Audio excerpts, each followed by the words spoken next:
Well, first of all, we're playing second game in as many nights. Baltimore, number one team in the league. You know, they're rested coming into the game, so it put us just a little disadvantage. However, I'm a great one. You can't really use anything as excuses, but the facts are there. They're a very good side. I think they caught us, and I think it showed 9 seconds to me that they scored the first goal. And one of the things we talked about was getting off to a sharp start to keep our shifts short, be sharp, and be on our toes right from the very beginning. And they caught us off guard and with one ball into the corner. And I think it set the tone for the game. And it just put us behind. And I just felt that we were always a step or two behind from that point on.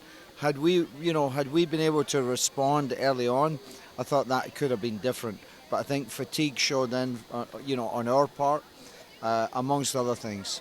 I look at Baltimore and they're a very good team. Freddie had prepped me and he's been talking to me about Baltimore over the last couple of weeks, and he's saying how good a team Baltimore. They do this well, they do that well, and they do. They press very hard, and very high up the field, and they work incredibly hard off the ball. And his whole assessment of them is that they're obviously the best team in the league, and he said, but they're not world beaters. We can beat them, sort of thing. But I think he underestimated, because they're a very, very good side. I was so impressed with the work rate of Baltimore, and I felt it was very difficult for us to break them down. Anytime we get a break, they always had a player, there to stop it. The goalkeeper made some incredible saves as well. So we did create chances. We didn't create as many chances as we'd like to, but we still had our chances. So all in all, I thought it was a game that we were well and truly beaten in. We really never got off to a good start at all, and never was able to catch up at any time during the game. So that makes it difficult. You guys were down 5-0 at halftime.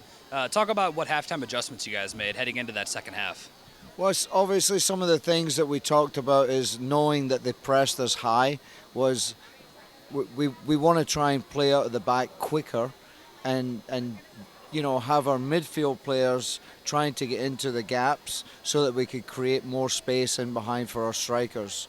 And again, they work incredibly hard and made that very difficult for us to do. And that's all. Again, that's a tough thing. You can have all the plans laid out and work. And the second part was, we talked about keeping better possession of the ball, and they do such a good job on their end keeping possession, so it's hard to get the ball back from them. So it means that you've got to work incredibly hard, and I felt that we were 2 steps behind in our work rate tonight, of what it has been usually. So that makes it even more difficult to gain possession. So again, in essence, you're always playing catch up and always behind, and that's how we were. You guys head to Tacoma next week to face the Stars. What adjustments are you looking to make in practice this week? Well, we've got a week to get things really work hard. I've gotten to see a little bit of Tacoma. I'll watch a little bit on tape. I'll watch the game film, and just to see how we'll adjust our game. But I think we've got to continue to work on the things that's helped us to be successful, and I think we've got to stick to our game plan. And I think if we do that, I think we can challenge any team. I mean, up until this point, every team that I've seen, we've competed with except for Baltimore. I think, again, I speak highly of them. They're a very good team. But I think on another day, I think we could beat them. And obviously, those are the teams, and you have to set your sights on and set the standards high and say, if we're going to do anything, we've got to beat these good teams.